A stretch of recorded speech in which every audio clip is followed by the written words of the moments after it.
알짜배기 경제 정보만을 전해드립니다. 훈훈한 경제와 함께하시죠. 오늘도 스튜디오에 쿠키뉴스 송금정 기자 나와 있습니다. 안녕하세요. 네, 안녕하세요. 쿠키뉴스 송금정입니다. 네, 오늘 주제 바로 알아볼까요? 더불어민주당과 기획재정부, 청와대가 올해 말 일몰을 맞는 신용카드 소득공제 제도를 3년 연장하기로 했습니다. 근로자의 세부담 경감을 위한 보편적 공제 제도로 운영되어 온 점을 감안해 일몰을 3년 연장하기로 했다고 밝혔는데요. 신용카드 소득공제는 직장인이 세금을 줄일 수 있는 대표적인 수단이지만 이미 도입 목적을 이뤘기 때문에 폐지해야 한다는 주장도 있어 오늘 자세히 살펴보겠습니다. 네, 자 오늘은 신용카드 소득공제 제도가 유지되기로 결정이 되면서 나오고 있는 논란과 또 의견들 살펴보도록 하겠습니다.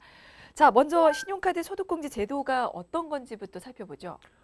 카드 소득공제는 신용카드 사용액 중 총 급여의 25%를 초과하는 금액을 일정 한도에서 과세 대상 소득에서 빼주는 제도입니다. 일명 13월의 보너스라고 불리는 직장인들의 연말 정산 소득공제에서 가장 큰 비중을 차지하는데요. 신용카드 사용 금액은 15%, 체크카드 및 현금 영수증 사용 금액은 30%를 공제해주고 있습니다. 네, 그러니까 일정 금액을 사용할 경우에 공제를 받도록 돼 있는 거죠. 네, 연간 급여액의 25%를 초과해 신용카드를 사용할 경우 사용액의 15%를 공제받는데요.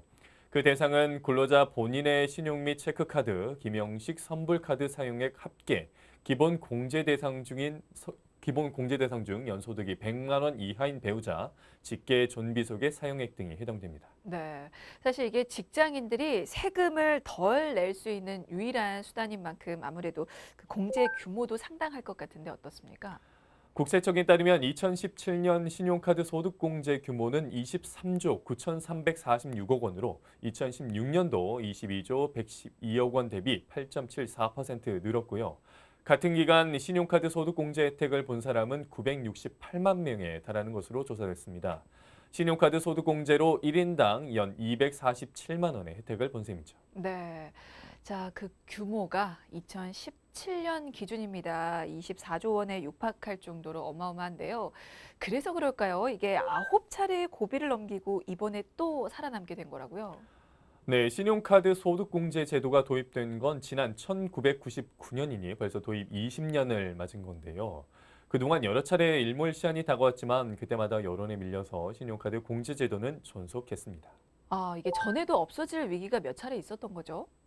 네, 그렇습니다. 애초 2002년 11월 30일에 없어질 예정이었는데요. 번번이 저항에 부딪혀서 1년에서 3년씩 연장이 됐고 지금에 이르게 된 겁니다.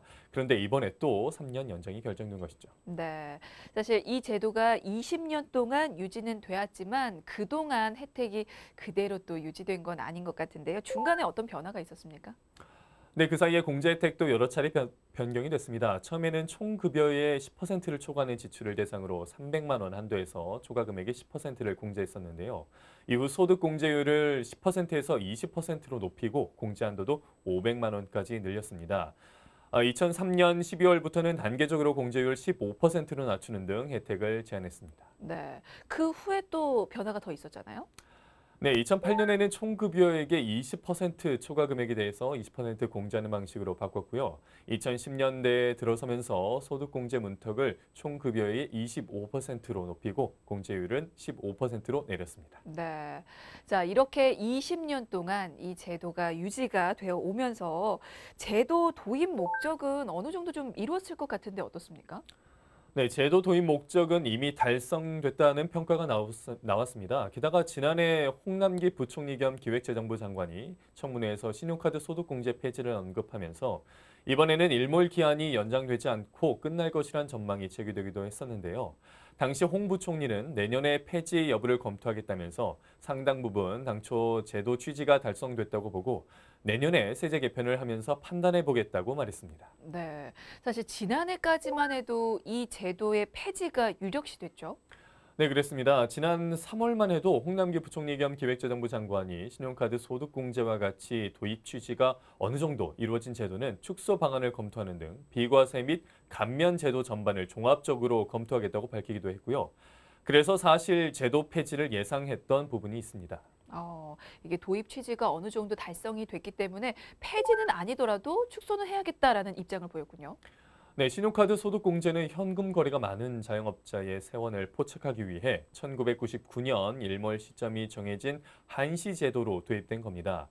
그 후 전 국민의 신용카드 사용이 일상화되면서 2016년 기준 자영업자 소득 파악률이 88%까지 높아지는 등 자영업자의 사업 소득을 파악하고 지하 경제를 줄이는 목적은 충분히 이룬 것으로 볼 수 있습니다. 하지만 근로자들의 반발이 문제가 되니 정부에서 한 걸음 물러난 것이죠. 네. 그러면 뭐 이미 연장이 결정이 되긴 했지만 그래도 공제 규모는 또 축소될 수도 있지 않을까라는 생각도 드네요. 네, 이번 제도 연장 내용을 브리핑한 더불어민주당 기재위 간사인 김정우 의원은 기재부가 장기적으로 공제제도 축소를 고려하고 있지 않느냐는 질문에 기재부의 입장은 정해지지 않았고 장기적인 방안에 대해서도 검토된 것이 없다라고 답했습니다. 네, 뭐 아직 검토되고 있지는 않다는 건데, 자, 그렇다면 왜 그런 전망이 나오게 된 건지도 좀 보도록 하겠습니다. 자, 이 신용카드 소득공제 제도가 왜 축소될 것이다 이런 전망이 나오게 됐을까요? 네, 일단 신용카드 소득공제 효과는 연말정산 환급을 통해 근로소득자에게 세금 감면 혜택을 준다는 점이죠. 원래 도입 취지는 그게 아니었지만 현재 저를 비롯한 근로소득자들이 혜택을 보고 있는 건 맞습니다. 하지만 문제는 신용카드 사용액에 따라 공제액도 커져서 고소득층이 더 많은 혜택을 받는다는 것입니다. 아, 그러니까 세금 감액에 대한 혜택을 두고 볼 때 저소득층보다 고소득층이 더 크게 받는다는 겁니까? 네, 지난 연도 국세통계연보에 따르면 2017년 근로소득공제 234조 9,346억 원, 그중에서 161조 9,057억 원, 즉 68.9%에 이르는 규모의 신용카드 소득공제가 해당이 되는데요. 그래서 근로소득자가 연말정산으로 돌려받는 돈 중 가장 큰 비중을 차지하는 것입니다. 실제로 기재부가 지난해 국회에 제출한 2018년 조세 특례 심층평가 결과 보고서를 보면요. 신용카드 소득공제 규모는 총 급여액 2억 원에서 3억 원 구간에서는 80만 원이었습니다. 하지만 총 급여액 1,500만 원에서 2천만 원 구간은 11만 원에 그쳤습니다. 네. 사실 이 고소득자가 받는 총 급여액이 2억 원에서 3억 원 사이가 많은데요. 아, 저소득자와 비교했을 때 혜택이 크긴 크군요. 네, 다시 말해 굳이 혜택이 필요 없는 고소득자에게 혜택이 집중되고 있다는 것입니다. 그래서 정부가 공제율을 줄이거나 고소득층의 공제율만 축소하는 등 다양한 축소 방안을 검토하는 것으로 알려졌습니다. 네, 그래서 신용카드 소득공제 제도 축소 전망이 나오게 된 건데요. 실제로 고소득자에게 유리한 게 맞긴 맞네요. 네, 국회 입법조사처가 내놓은 보고서를 봐도 근로소득 상위 20%에 해당하는 5분 위의 공제액이 가장 높습니다. 그래서 소득 수준별 공제 혜택 불균형의 정도가 지속적으로 유지되는 것은 바람직하지 않다라는 진단이 나온 것으로 볼 수 있습니다. 네.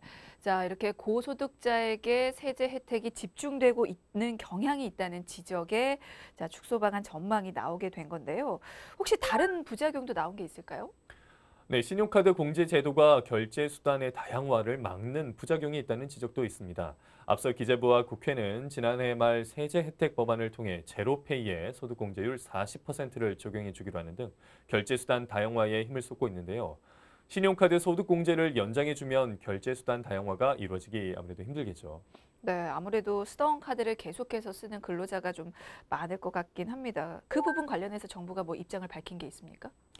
네, 이번 신용카드 소득공제 연장이 제로페이와 연관성이 있냐는 기자들의 질문이 있었는데요. 국회 기획재정위원회 김정우 의원은 제로페이는 전혀 고려되지 않았다라고 일축했습니다. 네. 그리고 신용카드 소득공제를 통해서 지나치게 세금을 깎아주는 것 아니냐라는 지적도 있었어요. 네, 신용카드 소득공제로 나가는 조세 지출액은 2017년 기준 1조 8,537억 원입니다. 다시 말해 정부가 신용카드 소득공제를 통해 1조 8,537억 원의 세금을 깎아주고 있다는 의미가 되는 것이죠. 반대로 생각하면 제도 폐지 시 정부는 그만큼의 세금을 거둬들일 수 있다는 의미도 됩니다. 네. 자, 이렇게 신용카드 소득공제 제도에 대해서 살펴보고 있는데요. 자, 그대로 유지하기로 결정은 했지만 이 축소, 혜택 축소 여부를 두고 여러 가지 전망이 나오고 있습니다. 자, 이번에는 반대 입장도 좀 살펴보도록 할게요. 사실 서민 부담을 고려하면 제도 연장이 반드시 필요하다는 의견도 있잖아요. 네, 신용카드 소득공제는 한도가 있기 때문에 고소득자가 받는 혜택도 결국 제한적이라는 것입니다. 보편적인 소득공제로 봐야 한다는 것인데요. 결국 제도를 없애면 서민 증세가 될 수밖에 없다는 것이죠. 네. 신용카드 소득공제 제도가 일몰되거나 축소가 되면 근로자들 입장에서는 아무래도 당장 받고 있는 세금 혜택이 없어지거나 아니면 줄어들기 때문에 아무래도 반대를 할 수밖에 없을 것 같긴 해요. 네, 한국납세자연맹이 지난 3월 5일부터 신용카드 소득공제 축소 반대 서명 운동을 시작한 결과 하루 새 3천여 명이 서명을 할 정도인데요. 공제 축소는 근로자에게 실질적인 증세를 하는 것이라는 입장을 보이고 있습니다. 네. 만약에 정부가 입장을 뒤집어서 신용카드 소득공제 제도를 폐지하겠다고 하면 그러면 정부도 조세 저항에 부딪힐 우려가 크겠죠?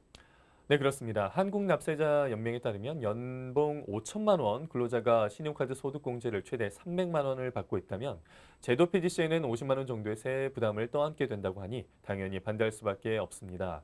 직장인 2명 중 1명꼴로 신용카드 소득공제 혜택을 볼 정도로 보편적인 세금 감면 수단으로 자리 잡으면서 소득공제 폐지는 곧 증세라는 인식이 강해졌습니다. 이게 어떻게 보면 정부가 세금을 더 거두려고 이 제도를 폐지한다라고 생각할 수도 있을 것 같아요. 네, 실제로 김선택 납세자연맹 회장은 정부가 복지 재원을 위한 증세를 해야 하는 상황이기 때문에 신용카드 소득공제 폐지를 들고 나온 것으로 본다는 의견을 내어놨습니다. 네. 하지만 결국 지난 3월 13일이었습니다. 여당과 청와대, 기획재정부 협의회에서 신용카드 소득공제 일몰 시한을 3년 연장하기로 결정을 했는데요. 아무래도 이번 결정은 여론을 의식한 결과라고 볼 수밖에 없겠죠? 네, 당정청의 이번 결정에는 소득공제를 없애면 당장 세수는 늘어나지만 천만여 직장인의 소비를 축소할 우려가 크다는 점이 작용한 것으로 보입니다.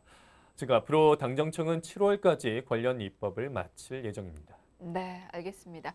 자, 훈훈한 경제 오늘은 신용카드 소득공제 제도에 대해서 살펴봤습니다. 지금까지 쿠키뉴스 송금정 기자였습니다. 고맙습니다. 고맙습니다.